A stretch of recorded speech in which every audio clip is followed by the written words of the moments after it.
What's going on, everyone? Towey back again today with another video for you. I've had a lot of requests to do this type of a video for a long time now, so I feel like it's definitely been a while and I procrastinated a little bit, but I'm really happy to be able to share some of this information with you guys today. Now, I'm speaking solely from my experience as a professional Halo coach today. I would imagine that a lot of these points and issues that I talk about would apply to other esports titles as well, but my only area of expertise directly applies to Halo. Today I'm going to be talking about 5 total points that affect coaches for competitive Halo, and the 5 most important ways that they can affect the outcome of games. Now, these 5 points are only worth mentioning if the players on the team trust the decision making and play calls of their coach in game.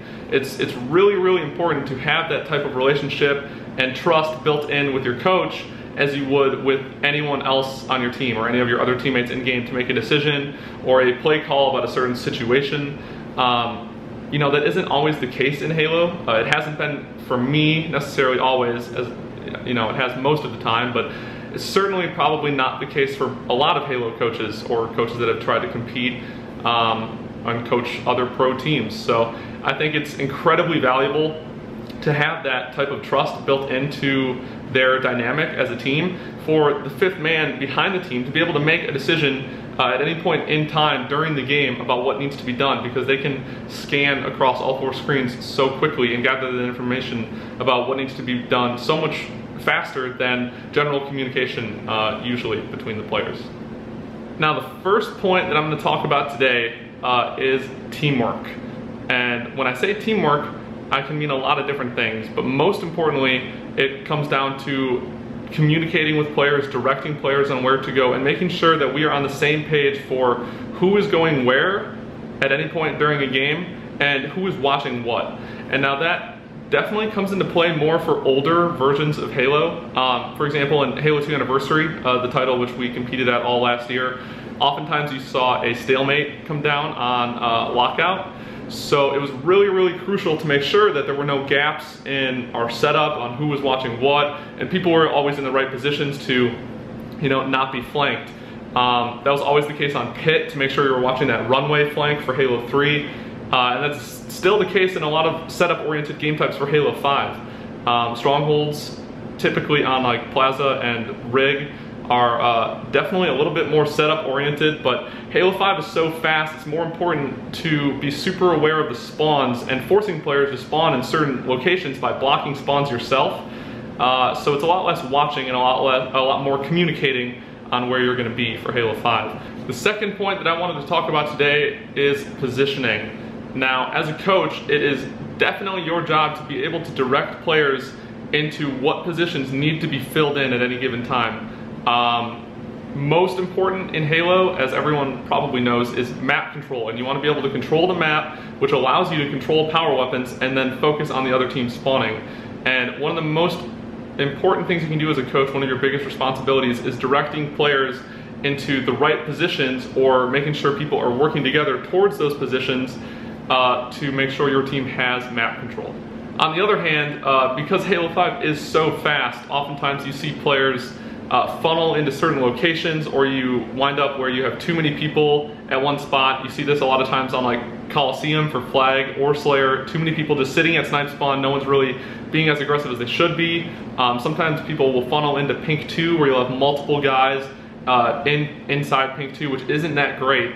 You don't really have great angles, and you can kind of get collapsed on and get weak pretty easily. So it's really important also when focusing on positioning and directing players as a coach to make sure, you know, people aren't funneling into certain locations or going where they don't need to be, and that you have multiple angles covered. You know, you always want to have good angles on where the other team could be pushing from. So that is definitely one of your biggest responsibilities. But I wanted to show you guys a good example of what I'm talking about. So here is a quick clip from X Games just a few months ago in our match versus CLG in the finals. This is game 2 on Truth Team Slayer. And I'm not going to play too much of it, but I'm going to walk you through a few examples of what I mean for what a coach can do to increase teamwork. I got it. All right, Camo's still on for it. Yeah, you got it. I'm going to be going through a few examples in this clip, so make sure to rewind and listen to the communication again if you need help following along. We have perfect setup. I'm pushing pink. They're all pushing pink. They're all pushing pink. Blue bubble. I need help. One hit. Blue bubble, Jason, hi, Jason. Blue window, one shot, I got it. Slow down. Hammy still has camo. One shot. They're under blue. Here, I've obviously made sure that our focus as a team is on being aggressive towards pink to ensure that we get the camo that's coming up. After obtaining that camo, it is always a priority to try to use all 45 seconds, and I'm reminding our team to spread out a bit so we can get better angles and to play things a little slower so that commonly can use that full 45 seconds of camo to our advantage. Card 3 really weak, guys. Card 3 Hammy really there. weak. Under blue. Snake bites under blue. Wait, on foot spawn. We got him. One just spawn. Eric, one shot. I'm living it red. Eric, I'm with you. I'm living it red. I'm with you. Guys, they're all here. In my base peak. There's 2 guys here. Run, Justin. One shot under my base. Here, I've recognized immediately by watching both Snipedown and Roy's screens that CLG is getting split spawns. Knowing Roy's exact positioning and situation, I instruct Snipedown on where he needs to be going to help apply pressure to those spawners that are pushing Roy, and then Lunchbox follows. With several CLG spawners now pushing Roy, it is extremely important for him to stay alive as long as possible while the rest of our team collapses on red base. So I direct Roy to back down and wait for help as long as he can.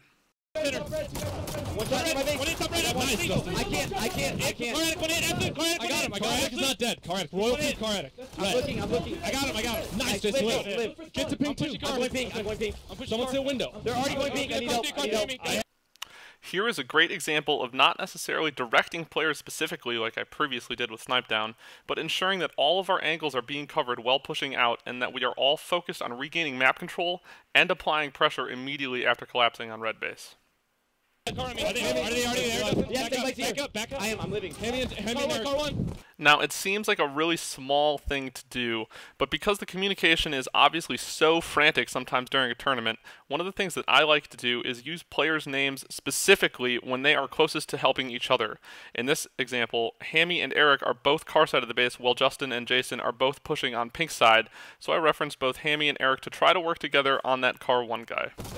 I'm watching pink 1. I got him. Well, that's going to do it, guys, for part 1 of what coaches can do in Halo. Make sure to click the link in the bottom right-hand corner of this video if you want to continue watching, and hit that subscribe button below for more videos about competitive Halo and our team.